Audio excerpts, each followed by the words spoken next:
अपने बाहर मत ढूंढो। इंसान खुद अपना चमकता सितारा है। जो इंसान अंदर से सच्चा और पूरा होता है वही अपने किस्मत का मालिक बनता है। उसके लिए कुछ भी बहुत जल्दी या बहुत देर से नहीं होता। हमारे काम ही हमारे अच्छे या बुरे फरिश्तों की तरह होते हैं जो साया बनकर हमेशा हमारे साथ चलते हैं। एक छोटे बच्चे को मुश्किल के बीच छोड़ दो, उसे जंगली जानवरों के बीच पलने दो, उसे चील और लोमड़ी के साथ रहने दो, फिर देखो उसके हाथ पैर में बिजली की तरह फूर्ती और गजब की ताकत आ जाएगी। मैंने एक बड़े पेंटर की कुछ लाइंस पढ़ी जो एकदम हटके थीं। असली जीनियस वही है जो अपने दिल की बात पर भरोसा करे। अगर तुम्हें लगता है कि जो तुम्हारे दिल में सच है वही पूरी दुनिया के लिए भी सच है तो बस वही जीनियस है। अपने अंदर दबी हुई बात को बोल दो, वही आगे चलकर सबका सच बन जाएगी। हम मोशेस, प्लेटो या मिल्टन की इतनी इज्जत क्यों करते हैं? इसलिए क्योंकि उन्होंने पुरानी किताबों और रीति रिवाजों को साइड में रखा और वही बोला जो उन्हें सही लगा, ना कि वो जो दुनिया सुनना चाहती थी। अक्सर हम अपने ही आइडियाज़ को ये सोचकर इग्नोर कर देते हैं, ये तो मेरा आइडिया है, कैसा ही होगा। लेकिन जब वही आइडिया कोई बड़ा आर्टिस्ट दिखाता है तब हमें लगता है, अरे ये तो मैं भी सोच रहा था। बड़े काम हमें यही सिखाते हैं कि जब पूरी दुनिया तुम्हारे खिलाफ चिल्ला रही हो तब भी अपनी बात पर स्माइल के साथ टिके रहो, नहीं तो कल कोई अनजान बंदा आएगा और वही बात इतने कॉन्फिडेंस से बोलेगा जो तुम कब से सोच रहे थे। फिर तुम्हें शर्म आएगी कि तुमने अपनी ही बात नहीं मानी। इंसान की लाइफ में एक वक्त ऐसा आता है जब उसे समझ आता है कि जलन बेवकूफ़ी है और किसी की नकल करना खुदकुशी के बराबर है। तुम जैसे भी हो, अच्छे या बुरे, तुम्हें खुद को एक्सेप्ट करना ही पड़ेगा। इस पूरी दुनिया में तुम्हारे लिए तब तक कुछ नहीं उगेगा जब तक तुम अपनी ज़मीन पर मेहनत नहीं करोगे। तुम्हारे अंदर जो पावर है वो एकदम नई है और तुम क्या कर सकते हो ये तुम्हारे सिवा कोई नहीं जानता, और तुम्हें भी तब तक पता नहीं चलेगा जब तक तुम ट्राई नहीं करोगे। भगवान डरपोक लोगों के ज़रिए अपना काम नहीं करवाते। जब तुम अपना पूरा दिल लगाकर काम करते हो तभी तुम्हें सुकून मिलता है। आधे अधूरे मन से किया गया काम तुम्हें कभी खुशी नहीं देगा, बल्कि तुम्हारा दिमाग और ख़राब करेगा। खुद पर भरोसा रखो, ये एक ऐसी बात है जो हर किसी के दिल को छूती है। भगवान ने तुम्हें जहाँ रखा है, जिन लोगों के बीच रखा है, उसे दिल से स्वीकार करो। बड़े लोग हमेशा ऐसे ही रहे हैं। उन्होंने बच्चों की तरह खुद को उस ताकत के हवाले कर दिया जो उनके अंदर बैठी उनसे काम करवा रही है। हम अब बच्चे नहीं रहे, इसलिए हमें डरपोकों की तरह कोने में छुपने के बजाय लीडर बनना चाहिए और मुश्किलों का सामना करना चाहिए। नेचर हमें बच्चों और जानवरों के ज़रिए बहुत सही बात सिखाती है। उनका दिमाग हमारी तरह बटा हुआ नहीं होता। हम लोग हर चीज़ का हिसाब किताब लगाने लगते हैं, कैसे होगा, दुनिया क्या कहेगी, लेकिन बच्चे किसी की परवाह नहीं करते। एक छोटा बच्चा किसी के हिसाब से नहीं चलता, बल्कि 4-5 बड़े लोग उस बच्चे के हिसाब से खेलने लगते हैं। ये मत सोचो कि एक जवान लड़के में पावर नहीं है बस इसलिए क्योंकि वो तुमसे ढंग से बात नहीं कर रहा। दूसरे कमरे में सुनो वो अपने दोस्तों से कितना कॉन्फिडेंस से बात करता है। वो शर्मीला हो या बोल्ड, उसे अच्छे से पता है कि सीनियर्स की कब नहीं सुननी है। उन लड़कों की बिंदास एटीट्यूड देखो जिन्हें पता है कि खाना तो मिल ही जाएगा। वो किसी अमीर आदमी की तरह नखरे दिखाते हैं और किसी को मक्खन नहीं लगाते। एक लड़का थिएटर की फ्रंट रो की तरह होता है। वो कोने में बैठकर लोगों को जज करता है और बिना डरे बोल देता है कि कौन अच्छा है और कौन बकवास। उसे रिजल्ट की कोई चिंता नहीं होती। वो तुम्हें मक्खन नहीं लगाएगा, तुम्हें उसके पास जाना पड़ेगा। लेकिन जब एक इंसान बड़ा होता है तो मानो वो अपनी ही सोच की जेल में बंद हो जाता है। जैसे ही वो कुछ अच्छा बोलता या करता है वो उससे कमिटेड हो जाता है। अब हज़ारों लोग उसे देखने लगते हैं और उसकी पसंद नापसंद का ध्यान रखने लगते हैं।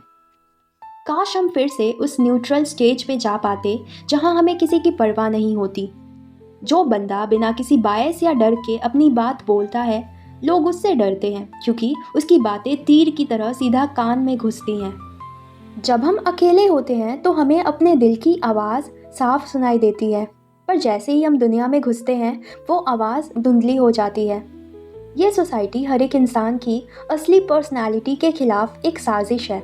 सोसाइटी एक ऐसी कंपनी की तरह है जहां सबने एग्री किया है 2 वक्त की रोटी के लिए हम अपनी आज़ादी और अपनी सोच को बेच देंगे। सोसाइटी को बस वही लोग पसंद हैं जो भेड़ चाल में चलते हैं। उसे असलियत और नए आइडियाज़ से नफरत है। उसे बस पुरानी परंपरा और नाम से मतलब है। अगर तुम्हें सच में एक असली इंसान बनना है तो दुनिया की हाँ में हाँ मिलाना छोड़ दो। सिर्फ अच्छा बनने के दिखावे में मत फंसो, बल्कि खुद चेक करो क्या सही है और क्या गलत। तुम्हारे खुद के दिमाग की सच्चाई से ऊपर कुछ भी पवित्र नहीं है। खुद को पहचानो, दुनिया तो अपने आप तुम्हारा साथ देगी। मुझे याद है जब मैं एक छोटा जवान बच्चा था तो एक बड़े बुजुर्ग मुझे चर्च की पुरानी बातें समझा रहे थे। मैंने उनसे कहा, मुझे पुरानी परंपराओं से क्या लेना देना अगर मैं अपने दिल की बात सुन रहा हूँ। तो उन्होंने कहा, पर क्या पता ये आवाज़ ऊपर से नहीं बल्कि नीचे यानी डेविल से आ रही हो। मैंने जवाब दिया, मुझे तो ऐसा नहीं लगता, पर अगर मैं शैतान की औलाद हूँ तो मैं शैतान के हिसाब से ही जीऊँगा। मेरे लिए मेरे नेचर के लॉ से बड़ा कोई कानून नहीं है। सही वही है जो मेरे नेचर को सूट करे और गलत वो जो उसके खिलाफ हो। मुझे शर्म आती है ये सोचकर कि हम कितनी जल्दी बड़े बड़े नामों, संस्थाओं और दिखावे के आगे झुक जाते हैं। कोई भी ढंग से बात करने वाला आदमी हमें तुरंत इन्फ्लुएंस कर लेता है। हमें एकदम सीधा और जिंदा होकर अपनी कड़वी सच्चाई बोलनी चाहिए। अगर कोई गुस्से वाला और मतलबी इंसान सोशल वर्क का चोला पहन कर आए तो क्या मैं उसे छोड़ दूं? अगर कोई हजारों मील दूर बैठे लोगों की चिंता कर रहा हो पर अपने घर के नौकर या बच्चों से बदतमीजी करता है तो मैं उसे बोलूंगा, पहले अपने घर वालों से प्यार से बात कर, ये दूर बैठे लोगों से दिखावे का प्यार बंद कर।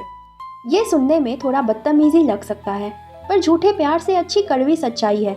तुम्हारी अच्छाई में थोड़ी धार होनी चाहिए, नहीं तो वो किसी काम की नहीं।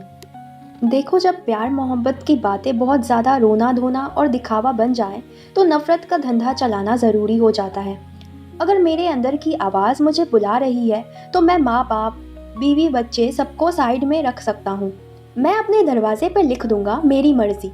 हो सकता है कि ये मेरी मर्ज़ी से कुछ बड़ा हो, पर मेरे पास पूरा दिन बैठकर लोगों को एक्सप्लेनेशन देने का टाइम नहीं है। मुझसे ये मत पूछो कि मैं क्यों किसी से मिल रहा हूँ या क्यों अकेले रहना चाहता हूँ।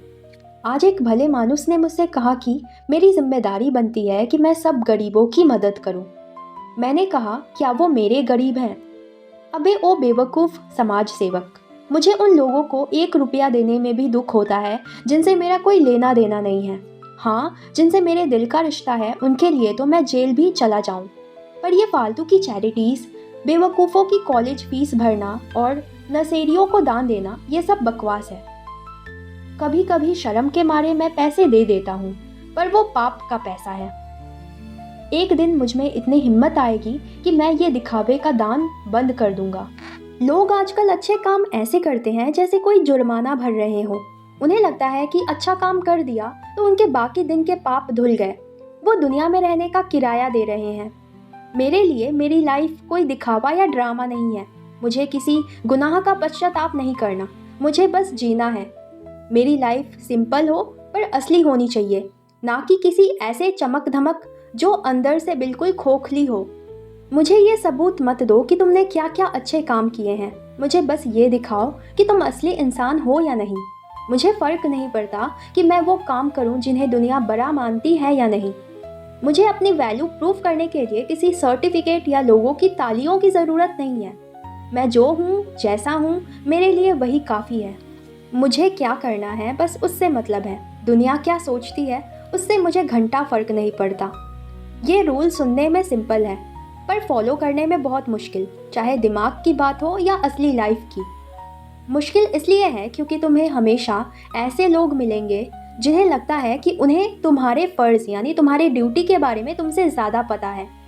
दुनिया के हिसाब से चलना आसान है और अकेले में अपनी चलाना भी आसान है, पर असली ग्रेट मैन वो है जो भीड़ के बीच रहकर भी अपनी वही आज़ादी और सुकून मेंटेन करे जो वो अकेले में करता है।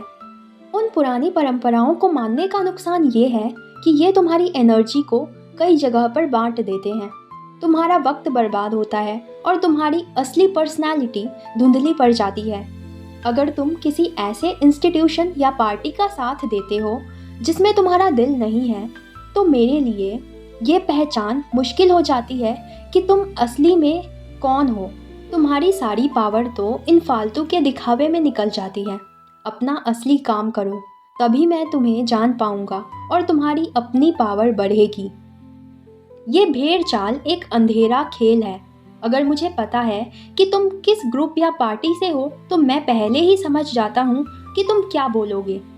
जैसे कोई पंडित या मौलवी जब अपने धर्म की बात करता है तो मुझे पहले से पता है कि वो कुछ नया या सच्चा नहीं बोलेगा। वो वही बोलेगा जो उसे बोलने की इजाज़त है। वो एक हायर्ड लॉयर की तरह है जो बस अपने साइड की वकालत कर रहा है। ये सब बस एक नाटक है। ज़्यादातर लोगों ने अपनी आंखों पे पट्टी बांध ली है और किसी न किसी ग्रुप से चिपक गए हैं। ये भेड़ चाल उन्हें सिर्फ एक दो बातों में झूठा नहीं बनाती, बल्कि वो पूरे के पूरे फेक हो जाते हैं। उनका सच भी पूरा सच नहीं होता। उनकी मैथ्स भी बिगड़ जाती है। उनका 2 असली 2 नहीं होता।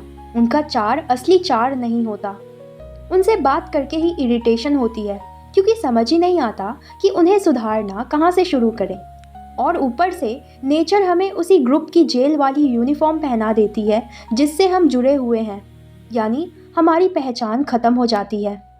हम सब एक ही तरह का चेहरा लेकर घूमने लगते हैं और धीरे धीरे हमारी शक्ल एक शरीफ गधे जैसी हो जाती है।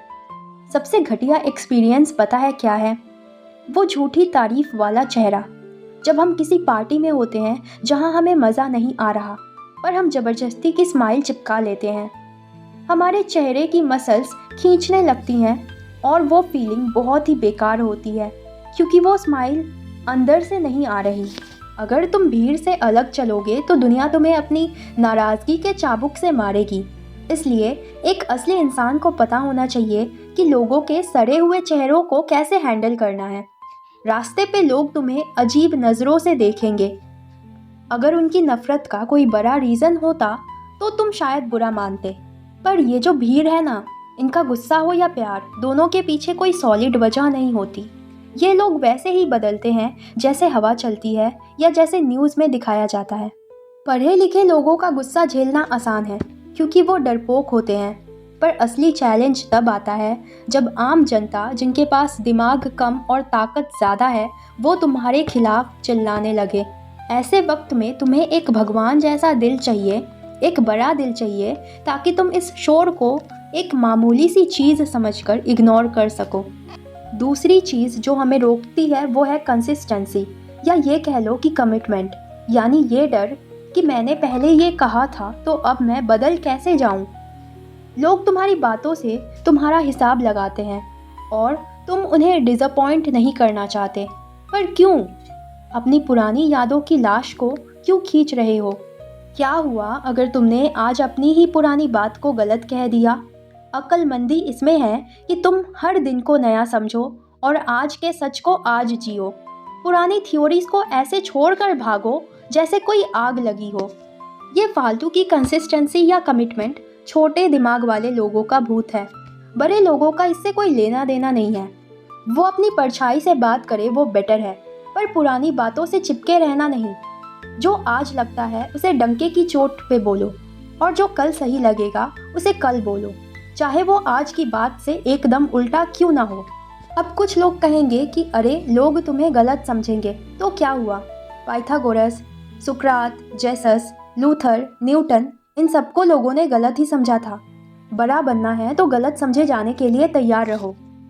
मुझे लगता है कि कोई भी इंसान अपने असली नेचर से भाग नहीं सकता। तुम चाहे कितनी भी कोशिश कर लो, तुम्हारा आत्मा का कानून, या यूँ कह लो कि तुम्हारा जो कैरेक्टर है वो तुम्हें घेर ही लेगा। जैसे धरती गोल है, वैसे ही तुम्हारी लाइफ का हर एक्शन तुम्हारे कैरेक्टर से जुड़ा होता है। कैरेक्टर एक ऐसा वर्ड पजल है जिसे चाहे आगे से पढ़ो, पीछे से, ऊपर से या नीचे से, उसका मतलब वही निकलता है जो तुम असली में हो। मैं तो बस ये चाहता हूँ कि रोज़ वही लिखूँ जो मेरे दिल में है, बिना ये सोचे कि कल क्या कहा था। जैसे चिड़िया अपना घोंसला बनाती है, वैसे ही मेरी बातें मेरी लाइफ का हिस्सा बननी चाहिए। लोगों को लगता है कि उनकी अच्छाई या बुराई सिर्फ उनके काम से दिखती है, पर सच तो ये है कि अच्छाई या बुराई हर पल तुम्हारी सांसों से एक खुशबू की तरह निकल रही है। तुम चाह कर भी अपनी पर्सनालिटी छुपा नहीं सकते। अगर तुम्हारे सारे काम सच्चे और नेचुरल है तो वो आपस में हमेशा मैच करेंगे, चाहे वो ऊपर से अलग दिखे। एक जहाज जब समंदर में चलता है तो वो कभी इधर मुड़ता है, कभी उधर मुड़ता है, एक जिगजैग लाइन बनाता है, पर अगर तुम दूर से देखोगे तो वो एकदम सीधा रास्ता लगेगा। तुम्हारा आज का सच्चा काम तुम्हारे पुराने सच्चे कामों को अपने आप जस्टिफाई कर देगा। भेड़ चाल से कुछ साबित नहीं होता। अगर मैं आज हिम्मत करके वही करूं जो सही है और दुनिया की परवाह ना करूं, तो मेरे पुराने अच्छे काम अपने आप मेरी ढाल बन जाएंगे। जो भी हो, बस अभी सही काम करो। दुनिया को दिखाने के लिए जीना छोड़ दो। कैरेक्टर की ताकत धीरे धीरे जमा होती है। पुराने सारे अच्छे दिन आज की मेहनत में शक्ति भर देते हैं। बड़े बड़े लीडर्स और हीरोज इतने रॉब यानी मैजेस्टी वाले क्यों लगते हैं? क्योंकि उन्हें पता होता है कि उनके पीछे उनकी पुरानी जीत और सच्चाई का एक पूरा काफिला चल रहा है।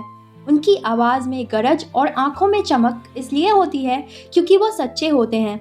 इज्जत यानी ऑनर हमें इसलिए प्यारी लगती है क्योंकि वो आज की पैदाइश नहीं है, वो एक पुरानी और पाक चीज़ है। हम उसकी रिस्पेक्ट इसलिए करते हैं क्योंकि वो किसी को फंसाने के लिए नहीं है, बल्कि वो अपने आप में पूरी है, कंप्लीट है। मैं तो चाहता हूँ कि आज के बाद ये भेड़ चाल और पुरानी बातों से चिपकना बंद हो जाए। इन शब्दों का मजाक बनाना चाहिए। अब हमें हर बात पे सॉरी बोलना या झुकना बंद कर देना चाहिए। अगर कोई बड़ा आदमी मेरे घर खाने पे आ रहा है तो मेरा काम उसे खुश करना नहीं है। मैं चाहता हूँ कि वो मुझे खुश करने की कोशिश करे। मैं सच के साथ खड़ा रहूँगा। हमें आजकल की इस ठीक ठाक और सुस्त मीडियोक्रिटी को थप्पड़ मारना चाहिए। एक असली इंसान किसी खास वक्त या जगह का गुलाम नहीं होता। वो हर चीज़ का सेंटर होता है। जहाँ वो है वही नेचर है। वो दुनिया को जज करता है, दुनिया उसे नहीं। एक सच्चा इंसान अपने आप में एक पूरा देश, एक पूरी पहचान और एक पूरा ज़माना होता है। केसर पैदा हुआ तो रोमन एम्पायर बन गया। क्रिस्ट पैदा हुए तो लोगों ने उनके तरीके को ही सच्चाई मान लिया। सारी बड़ी संस्थाएं किसी एक आदमी की परछाई ही तो है। इंसान को अपनी वर्थ पहचाननी चाहिए और हर चीज़ को अपने पैरों के नीचे रखना चाहिए। उसे किसी डरपोक या बीच वाले आदमी की तरह दबे पांव नहीं घूमना चाहिए। ये दुनिया उसके लिए ही बनी है। जब एक आम आदमी किसी बड़े महल या स्टैचू को देखता है तो वो खुद को गरीब महसूस करने लगता है। उसे लगता है वो चीज़ें उससे पूछ रही हैं, तू कौन है बे? पर असलियत में वो सब उसकी हैं। वो पेंटिंग मेरी तारीफ का इंतज़ार कर रही है। मैं उसके आगे नहीं झुकूंगा। हम हिस्ट्री पढ़ते वक्त बड़े बड़े राजा महाराजाओं के नाम सुनकर उनके फ़ैन बन जाते हैं। हमें लगता है कि एल्फ्रेड या गुस्तावुस कोई अलग ही मिट्टी के बने थे। पर क्या उन्होंने सारी अच्छाई ख़त्म कर दी? बिल्कुल नहीं। जितनी वैल्यू उनके बड़े कामों की है, उतनी ही वैल्यू तुम्हारे आज के छोटे पर असली काम की है। जब एक आम आदमी अपनी सोच से काम करना शुरू करेगा तो लोग राजाओं के नाम को भूलकर उस असली इंसान की तारीफ करेंगे। दुनिया ने हमेशा राजाओं को इज्जत दी है क्योंकि राजा अपनी मर्जी के मालिक होते हैं। लोग जो उन्हें इतना प्यार और लॉयल्टी से देखते हैं, वो असल में ये दिखाते हैं कि हर इंसान के पास वही पावर होनी चाहिए। राजा सिर्फ एक सिंबल है उस आज़ादी का जो हर एक इंसान का हक है। हम सेल्फ ट्रस्ट की बातें तो करते हैं, पर यह सेल्फ आखिर है क्या? वो कौन सी चीज़ है जिस पर आंख बंद करके भरोसा किया जा सके? ये एक ऐसी पावर है जिसे साइंस भी नहीं समझ सकती। अगर किसी छोटे से काम में भी थोड़ी सी आज़ादी दिख जाए तो वहाँ एक अलग ही चमक आ जाती है। इसका सोर्स है हमारा इंस्टिंक्ट या इंट्यूशन यानी अंदर की आवाज़। बाकी सब तो बाहर की पढ़ाई है, पर यह अंदर की समझ ही असली है। जब हम शांति में बैठते हैं तो हमें महसूस होता है कि हम दुनिया से अलग नहीं हैं। हम, ये रोशनी, ये वक्त, ये जगह सब एक ही जगह से आए हैं। हम उस सुपर इंटेलिजेंस की गॉड में लेटे हुए हैं। जब हमें कोई सच्चाई दिखती है तो वो हमने पैदा नहीं की होती, बल्कि हम बस एक रास्ता बन जाते हैं उस रोशनी को बाहर आने देने के लिए। इस पावर को मना करना मतलब एक तरह से भगवान को मना करना जैसा है। हर इंसान को पता होता है कि दिमाग से सोचे गए लॉजिक और दिल में अचानक आई फीलिंग में क्या फ़र्क होता है। जो चीज़ दिल को लग गई उस पर पूरा भरोसा करना चाहिए। मेरे दिमाग के प्लान तो इधर उधर भटक सकते हैं, पर जो फीलिंग मेरे अंदर नेचुरल आती है, मैं उसकी बहुत रिस्पेक्ट करता हूँ। बेवकूफ़ लोग इस फीलिंग को बस एक ओपिनियन समझते हैं, पर उन्हें नहीं पता कि ये फीलिंग्स फोर्स नहीं होती, ये कुदरती होती हैं। अगर मैंने आज कोई सच्चाई देख ली है, तो कल पूरी दुनिया उसे देखेगी, क्योंकि मेरा देखना सूरज की तरह एक फैक्ट है। इंसान की आत्मा और भगवान का रिश्ता इतना साफ है कि बीच में किसी मिडिल मैन या सहारे की ज़रूरत नहीं है। जब भगवान बोलता है तो वो सिर्फ एक चीज़ नहीं बोलता, वो पूरी दुनिया को अपनी आवाज़ से भर देता है। वो हर चीज़ को नया कर देता है। हमें किसी पुरानी किताबी बातों की ज़रूरत नहीं है अगर हमारा कनेक्शन डायरेक्ट है। जब इंसान का दिमाग साफ होता है और उसे असली समझ आती है, तो पुरानी सारी चीज़ें, वो पुराने टीचर्स, किताबें, मंदिर, मस्जिद, सब पीछे छूट जाते हैं। वो बंदा अभी प्रेजेंट में जीता है।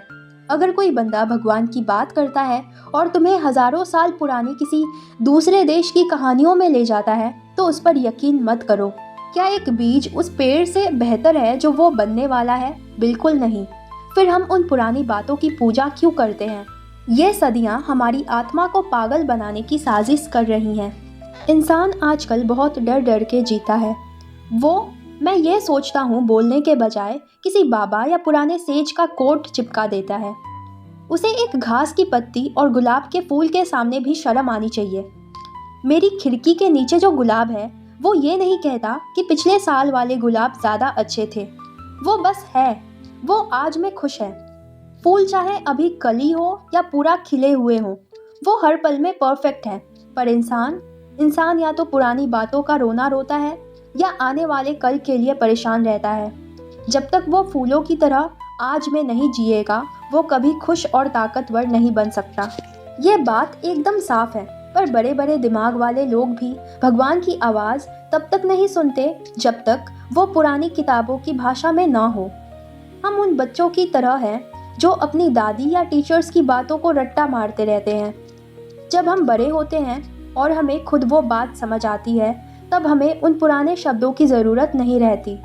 हम खुद अपने लिए नए और बेहतर शब्द ढूंढ सकते हैं। अगर हम सच्चाई से जिएंगे तो हमें सच्चाई दिखाई भी देगी। एक ताकतवर आदमी के लिए ताकतवर बनना उतना ही नेचुरल है जितना एक कमज़ोर के लिए कमज़ोर रहना। जब हमें नए तरीक़ों से दुनिया दिखने लगेगी, तो हम अपनी पुरानी यादों के खजाने को कचरा समझकर खुशी खुशी फेंक देंगे। जब कोई इंसान कुदरत या भगवान के साथ एक होकर जीता है, तो उसकी आवाज़ में एक अलग ही मिठास और सुकून आ जाता है, बिल्कुल बहती हुई नदी या खेत में सरसराती हवा की तरह। और सच्चाई तो ये है कि जो सबसे बड़ा सच है, उसे शब्दों में बयां करना मुश्किल है। हम जो भी कह रहे हैं वो बस उस इनर फीलिंग की तरह एक धुंधली सी याद है। जब तुम्हारे अंदर असली लाइफ और अच्छाई आती है, तो वो किसी पुराने रास्ते से नहीं आती। तुम वहाँ किसी और के पैरों के निशान नहीं देखोगे।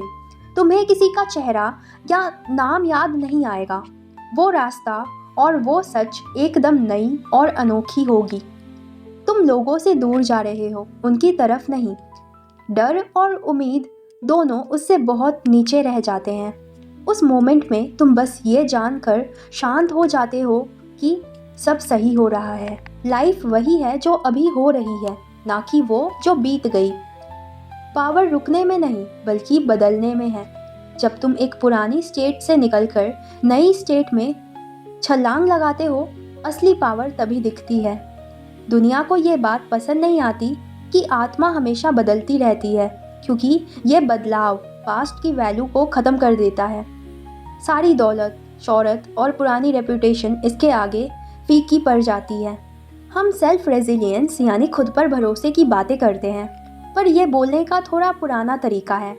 असली बात उस पावर की है जो हमारे अंदर काम कर रही है। जो इंसान मुझसे ज़्यादा डिसिप्लिन और सच्चाई से चलता है, वो बिना उंगली उठाए भी मेरा मास्टर बन जाता है। जैसे ग्रेविटी काम करती है, वैसे ही लोग सच्चे और ताकतवर कैरेक्टर की तरफ खींचे चले जाते हैं। जो लोग वसूलों यानी कि प्रिंसिपल्स के पक्के हैं, वो शहरों, राजाओं और अमीर लोगों पर राज करेंगे। सब कुछ घूम फिर कर उसी एक पावर पर आ जाता है। हर चीज़ तभी असली है जब उसमें थोड़ी सच्चाई हो।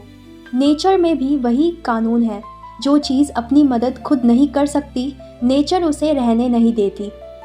एक पेड़ का हवा में झुककर वापस खड़े होना या किसी जानवर का सरवाइव करना, ये सब इस बात का सबूत है कि आत्मा अपने आप में पूरी है और उसे किसी बाहरी सहारे की ज़रूरत नहीं है। अब भटकना बंद करते हैं, चलो अपने अंदर की उस शक्ति के साथ बैठते हैं। ये जो लोगों, किताबों और रूल्स का फालतू शोर हमारे दिमाग में घुसता है, उन्हें एक सिंपल सच्चाई से हैरान कर दो। उनसे कहो कि अपना डर, अपनी बातें बाहर छोड़ कर आएं, क्योंकि भगवान हमारे अंदर है। हमें दूसरों के बर्तन से पानी मांगने की ज़रूरत नहीं है जब हमारे अंदर खुद एक समंदर है। हम क्यों अपने दोस्तों, बीवी या घर वालों की गलतियों का बोझ अपने सर पर लें, सिर्फ इसलिए क्योंकि हमारा खून एक है? बिल्कुल नहीं। मैं उनकी बेवकूफ़ियों का जिम्मेदार नहीं हूँ और ना ही उनके लिए शर्मिंदा होऊंगा। तुम्हारा अकेलापन सिर्फ फिजिकल नहीं, स्पिरिचुअल होना चाहिए। यानी तुम्हें भीड़ में रहकर भी ऊपर उठना है। दुनिया हर पल तुम्हें फालतू बातों से परेशान करने की कोशिश करेगी, पर तुम अपने सुकून में रहो, उनके कन्फ्यूजन में मत फंसो। अब ये दिखावे वाला प्यार और झूठी खातिरदारी बंद करो। अपने घर वालों और दोस्तों से साफ कह दो, मैंने अब तक तुम्हारे हिसाब से दिखावे की ज़िंदगी जी ली, पर अब से मैं सिर्फ सच्चाई की सुनूंगा। मैं अपने पेरेंट्स का ख्याल रखूंगा, अपनी फैमिली को सपोर्ट करूंगा, पर अपने तरीके से, ना कि पुराने रिवाजों के हिसाब से। मैं अब तुम्हारे लिए खुद को और नहीं तोड़ सकता। अगर तुम मुझसे वैसे ही प्यार कर सकते हो जैसा मैं हूँ, तो हम खुश रहेंगे। अगर नहीं, तो भी मैं वही करूँगा जो मेरा दिल कहेगा। अगर तुम अच्छे हो तो मैं तुम्हें प्यार करूँगा, अगर नहीं हो तो मैं झूठ मूठ का नाटक करके हम दोनों का वक्त बर्बाद नहीं करूँगा। अगर तुम्हारी सच्चाई मेरी सच्चाई से अलग है तो तुम अपने रास्ते चलो, मैं अपने। ये स्वार्थ नहीं है, ये ईमानदारी है। हो सकता है ये सुनने में कड़वा लगे और शायद मेरे दोस्तों को दुख हो, पर मैं उनकी फीलिंग्स बचाने के लिए अपनी आज़ादी और पावर नहीं बेच सकता। एक दिन वो भी इस सच्चाई को समझेंगे और वही करेंगे जो मैं कर रहा हूँ। लोगों को लगता है कि अगर तुम उनके स्टैंडर्ड फॉलो नहीं कर रहे तो तुम किसी रूल को नहीं मानते। कुछ लोग तो फिलॉसफी का नाम लेकर अपनी गलतियों को छुपाने की कोशिश करते हैं, पर सच ये है कि इंसान के अंदर एक कॉन्शियंस यानी ज़मीर होता है जो हमेशा सच बोलता है। दो तरह की अदालत होती है, एक बाहर की दुनिया जहाँ तुम माँ बाप, पड़ोसी या अपने कुत्ते बिल्ली को खुश करके ड्यूटी पूरी करते हो, पर दूसरी अदालत तुम्हारे अंदर है। मैं बाहर की दुनिया को इग्नोर कर सकता हूँ और खुद को अपने अंदर की अदालत में सही साबित कर सकता हूँ। मेरे अपने असूल हैं और मेरी अपनी एक दुनिया है। जिन चीज़ों को दुनिया फ़र्ज़ कहती है, मैं उन्हें फ़र्ज़ नहीं मानता, पर अगर मैं अपने अंदर के असूलों को पूरा कर लूँ तो मुझे दुनिया के कानून की ज़रूरत नहीं। अगर किसी को लगता है कि ये खुद की सुनना बहुत आसान है, तो वो बस एक दिन मेरे असूलों पे चलकर देखे, नानी याद आ जाएगी। अपने आप का टास्क मास्टर बनाना और खुद को ऑर्डर देना किसी भगवान जैसा जिगरा मांगता है। आजकल की सोसाइटी को देखो तो समझ आता है कि हमें इन असूलों की कितनी ज़रूरत है। इंसान का जिगरा जैसे ख़त्म ही हो गया है। हम सब डरपोक और रोने धोने वाले बन गए हैं। हमें सच से डर लगता है, किस्मत से डर लगता है, मौत से डर लगता है और एक दूसरे से तो सबसे ज़्यादा डर लगता है। आज के ज़माने में कोई ग्रेट पर्सन पैदा ही नहीं हो रहा। हमें ऐसे लोग चाहिए जो ज़िंदगी में नई जान फूंक सके, पर ज़्यादातर लोग तो खुद ही बैंकक्रप्ट हैं। उनके पास खुद की ज़रूरतें पूरी करने का ताकत नहीं है, पर सपने बड़े बड़े हैं। हम लोग भिखारियों की तरह दूसरों पे डिपेंड करते हैं। हमारे घर, हमारी जॉब, हमारी शादी, यहाँ तक कि हमारा धर्म भी हमारा नहीं बल्कि सोसाइटी ने हमारे लिए चुना है। हम सब पार्लर सोल्जर्स हैं, यानी ड्राइंग रूम में बैठकर बड़ी बड़ी बातें करने वाले सिपाही। हम असली मुश्किलों की लड़ाई से भागते हैं, जबकि असली ताकत तो उन्हीं मुश्किलों से लड़कर आती है। आजकल के लड़के अगर पहले अटेम्प्ट में फेल हो जाएं तो हिम्मत हार जाते हैं। अगर कोई शहरी लड़का कॉलेज के बाद 1 साल तक नौकरी नहीं पाता तो उसे और उसके घर वालों को लगता है कि ज़िंदगी बर्बाद हो गई। पर एक स्टर्डी यानी मजबूत लड़का जो कभी खेती करता है, कभी स्कूल चलाता है, कभी सामान बेचता है और कभी पॉलिटिक्स में जाता है, वो असली चीज़ है। वो बिल्ली की तरह हमेशा अपने पैरों पे गिरता है। वो किसी एक प्रोफेशन के पीछे नहीं भागता, बल्कि हर दिन अपनी ज़िंदगी जीता है। उसके पास सिर्फ एक नहीं बल्कि 100 चांस होते हैं। हमें लोगों को ये बातें बतानी चाहिए कि वो झुकी हुई कमज़ोर टहनियाँ नहीं हैं। जब इंसान खुद पर भरोसा करके सारे पुराने कानून और किताबों को खिड़की से बाहर फेंक देता है और अपने दम पर काम करता है, तब दुनिया उस पर तरस नहीं खाती बल्कि उसकी रेस्पेक्ट करती है। ऐसा टीचर जो इंसान को उसकी असली शक्ति याद दिलाए, उसका नाम हिस्ट्री में हमेशा अमर रहेगा। लोग कैसी अजीब प्रार्थना करते रहते हैं। वो भगवान से कुछ ना कुछ मांगते रहते हैं, जैसे कोई भिखारी। मांगने वाली प्रार्थना एक तरह की चोरी है। असली प्रार्थना तो जिंदगी को एक ऊंचे पॉइंट से देखने का नाम है। जब तुम भगवान से एक हो जाते हो तो तुम भीख नहीं मांगते। एक किसान जो खेत में झुककर घास साफ कर रहा है या एक मलाह जो कश्ती चला रहा है, उनका वो काम ही असली प्रार्थना है जो पूरी नेचर सुनती है। असली भगवान हमारी मेहनत और हमारी हिम्मत में छुपा होता है। जैसे एक पुरानी कहानी में कहा गया है, भगवान का असली मतलब हमारी कोशिशों में है। हमारी बहादुरी ही हमारी असली भगवान है। ये जो हम बीते हुए वक्त का अफसोस करते रहते हैं, ये भी एक तरह की झूठी प्रार्थना है। ना खुश रहना इस बात का सबूत है कि तुम्हें खुद पर भरोसा नहीं है या तुम्हारे दिमाग की कमज़ोरी है। अगर तुम किसी की मुसीबत में सच में मदद कर सकते हो तो करो, नहीं तो अपने काम पर ध्यान दो। अपने काम में लगते ही बुरा वक्त अपने आप ठीक होने लगता है। हमारी हमदर्दी भी बहुत सस्ती होती है। जब कोई रोता है तो हम भी उसके साथ बैठकर रोने लगते हैं, सिर्फ साथ देने के लिए। इसके बजाय हमें उन्हें बिजली के झटके जैसी कड़वी सच्चाई देनी चाहिए, ताकि वो रोना बंद करें और वापस अपने दिमाग का इस्तेमाल करें। किस्मत का राज ये है कि जो काम तुम्हारे हाथ में है उसे खुशी से करो। भगवान और इंसान दोनों उसी की इज्जत करते हैं जो अपनी मदद खुद करता है। उसके लिए सारे दरवाजे खुल जाते हैं, हर कोई उसकी तारीफ करता है। हम उसे इसलिए प्यार करते हैं क्योंकि उसे हमारे प्यार की ज़रूरत नहीं होती। हम उसके पीछे भागते हैं क्योंकि उसने हमारी परवाह किए बिना अपना रास्ता चुना। जैसे जोरेस्टर ने कहा था, जो इंसान लगातार मेहनत करता है, भगवान भी उसकी मदद के लिए तेज़ी से आते हैं। जैसे गलत प्रार्थना दिमाग की बीमारी है, वैसे ही अंधा धर्म दिमाग का कचरा है। लोग डरते हैं कि भगवान उनसे डायरेक्टली बात ना करें। वो चाहते हैं कि कोई बाबा या गुरु बीच में आए और उन्हें बताए कि क्या करना है। मैं किसी इंसान में भगवान को इसलिए नहीं देख पाता क्योंकि उन्होंने अपने अंदर के दरवाजे बंद कर लिए हैं और बस दूसरों के भगवान की पुरानी कहानियाँ सुना रहे हैं। हर नया दिमाग दुनिया को देखने का एक नया तरीका लेकर आता है। जब कोई बड़ा साइंटिस्ट या थिंकर जैसे कि लॉक या बेंटम पैदा होते हैं, तो वो अपना एक नया सिस्टम बना देते हैं और बाकी दुनिया उसे फॉलो करने लगती है। धर्म और चर्चेस भी वही हैं। किसी बड़े दिमाग ने अपने हिसाब से ड्यूटी और भगवान को क्लासिफाई कर दिया और लोग उसे ही सच मान बैठे हैं। जब कोई नया स्टूडेंट किसी मास्टर या किसी इस्म जैसे कि कैल्विनिज्म को फॉलो करता है, तो उसे मज़ा आता है हर चीज़ को उसी नज़रिए से देखने में। उसे लगता है कि उसके गुरु ने जो दीवार खड़ी की है वही पूरी दुनिया की बाउंड्री है। वो दूसरों से कहता है, तुम्हें सच्चाई कैसे दिख सकती है? ज़रूर तुमने हमारा आइडिया चोरी किया होगा। पर वो ये नहीं समझता कि रोशनी किसी की जागीर नहीं होती, वो हर जगह पहुंचती है। इन लोगों को थोड़ी देर खुश होने दो। अगर वो ईमानदार हैं तो जल्दी ही उन्हें समझ आएगा कि उनका ये छोटा सा सिस्टम बहुत पुराना और तंग हो गया है।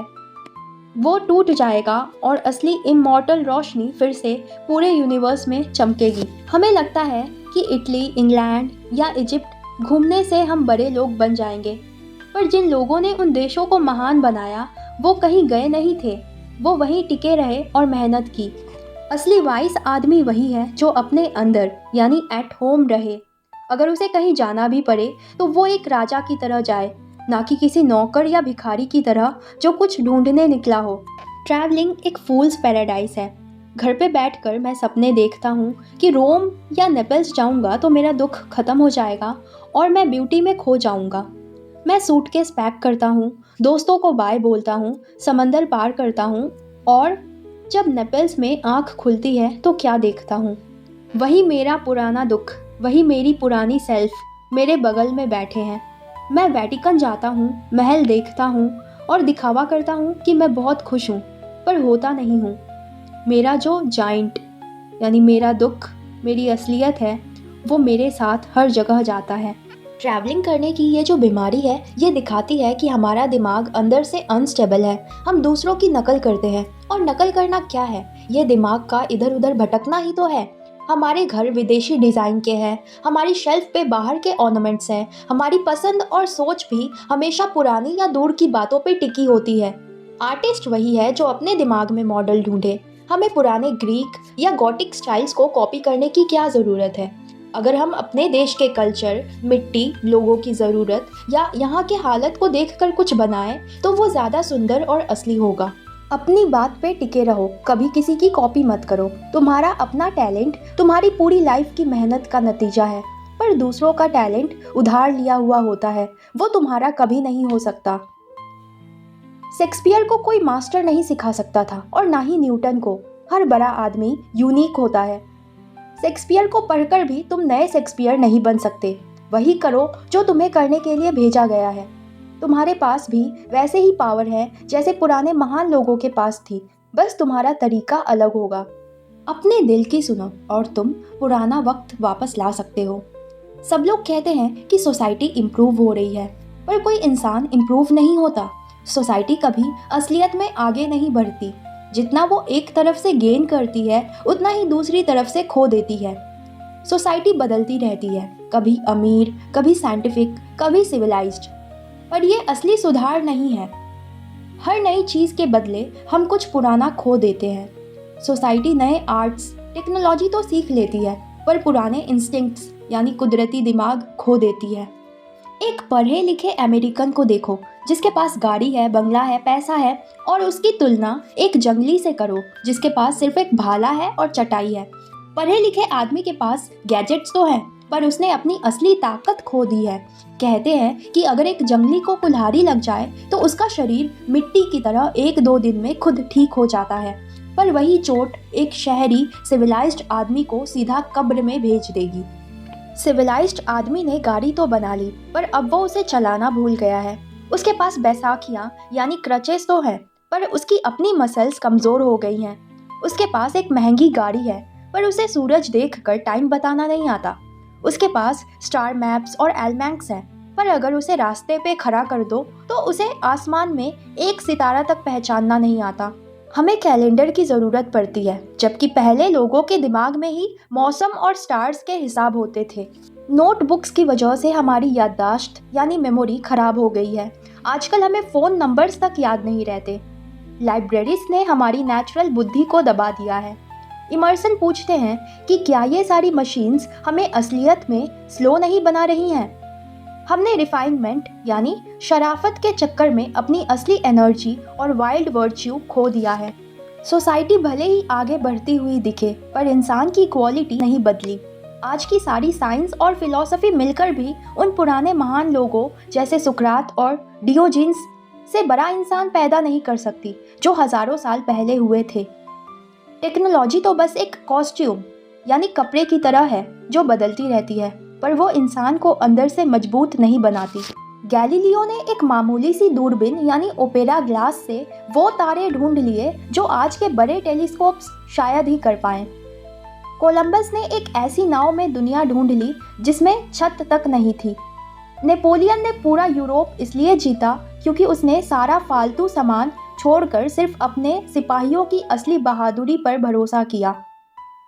इमर्सन कहते हैं कि महान दिमाग हमेशा एसेंशियल मैन यानी बेसिक्स की तरफ वापस लौटता है। सोसाइटी एक समुंदर की लहर की तरह है। लहर आगे बढ़ती हुई दिखती है, पर पानी वहीं रहता है। जो लोग आज सोसाइटी का हिस्सा है वो कल मर जाएंगे और उनका एक्सपीरियंस उनके साथ चला जाएगा। सोसाइटी बदलती रहती है, पर इंसान वैसा का वैसा ही रहता है। लोग इतने टाइम से सिर्फ सामान यानी प्रॉपर्टी की तरफ देख रहे हैं कि अब वो इंसान की वैल्यू उसके कैरेक्टर से नहीं बल्कि उसके पैसे और जायदाद से लगाते हैं। हमें लगता है कि कानून और धर्म सिर्फ हमारी प्रॉपर्टी की रक्षा करने के लिए है, पर एक समझदार आदमी को किसी ऐसी प्रॉपर्टी से शर्म आनी चाहिए जो उसे लक या विरासत में मिली हो, क्योंकि वो उसकी अपनी कमाई नहीं है। असली प्रॉपर्टी वो है जो तुम्हारे अंदर है, जो तुम्हारी सांसों के साथ हमेशा नई होती रहती है। उसे ना कोई चुरा सकता है और ना ही कोई सरकार छीन सकती है और ना ही कोई बैंकरप्सी खत्म कर सकती है। जैसे कैलिफ अली ने कहा था, तुम्हारी जिंदगी का हिस्सा तुम्हें ढूंढ रहा है, इसलिए उसके पीछे भागना छोड़कर सुकून से बैठो। हम भीड़ में खुद को ताकतवर महसूस करते हैं, चाहे वो कोई पॉलिटिकल पार्टी हो या कोई बड़ा ग्रुप। हमें लगता है कि जितने ज़्यादा लोग हमारे साथ होंगे हम उतने ही स्ट्रॉन्ग हैं, पर इमर्सन कहते हैं नहीं, भगवान तुम्हारे अंदर तभी आएगा जब तुम अकेले खड़े होने की हिम्मत रखोगे। जितने ज़्यादा लोग तुम्हारे झंडे के नीचे जुड़ेंगे तुम उतने ही कमज़ोर होते जाओगे। क्या एक सच्चा इंसान पूरे शहर से बेहतर नहीं है? किसी से कुछ मत मांगो। जब सब कुछ बदल रहा होगा तब तुम एक मजबूत खंभे की तरह खड़े रहोगे जो पूरी दुनिया को संभाल सकता है। ज़्यादातर लोग किस्मत के साथ जुआ खेलते हैं, कभी जीतते हैं तो कभी सब कुछ हार जाते हैं, पर तुम इस चक्कर में मत फंसो। तुम कॉज एंड इफेक्ट यानी कर्म और फल के असूल पर चलो। जब तुम अपनी मेहनत और विल पावर से काम करते हो तो तुम किस्मत के पहियों को जंजीरों से बांध देते हो, फिर तुम्हें हारने का डर नहीं रहता। अगर तुम्हारी लॉटरी लग जाए या कोई बीमारी ठीक हो जाए या कोई पुराना दोस्त वापस आ जाए तो तुम्हें लगता है कि अच्छे दिन आ गए हैं। इमर्सन कहते हैं, इस पर यकीन मत करो। दुनिया की कोई भी बाहरी खुशी तुम्हें असली शांति नहीं दे सकती। असली शांति सिर्फ तुम्हारे अंदर से आएगी। शांति तब मिलती है जब तुम अपने असूलों यानी प्रिंसिपल्स पर जीत हासिल करते हो।